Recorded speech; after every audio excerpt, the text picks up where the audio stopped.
Welcome to Tradeasy tutorial. Today we will see how to backup Tradeasy data directly to the Google Drive.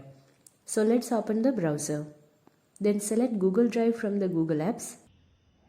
Sign into Google Drive account and enter the password. Google Drive has been opened now. Now select Get Backup and Sync for Windows. Then download Drive for Desktop. Then open the folder and start installing Google Drive. If you want to add shortcut to the desktop, enable the checkbox. And if you want to avoid shortcut in the desktop of Google Docs, Sheets and Slides, you can disable it. Now start installing. The Google Drive has been installed now. Now let's open it. You can see My Drive. Here, you can see the files and folders which you have already created.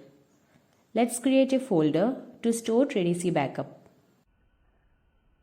Also create a folder for manual backup and automatic backup for Tradeasy. Now let's open Tradeasy GWAT Access software. Enter the username and password and click on OK. To set a path for backup, click on Utilities. Then select Backup and Restore. If you want to take manual backup, you can select the path from the left part of the window. After selecting the path, click on Backup. The data backup has been done completely. This is the backup created. This is how we take manual backup. Now let's select the path for automatic backup. Before that, you have to enable automatic backup while closing Tradeasy. Then click on Change Automatic Backup Path. Select the path of Google Drive and click on OK. Now the automatic backup will be stored in Google Drive.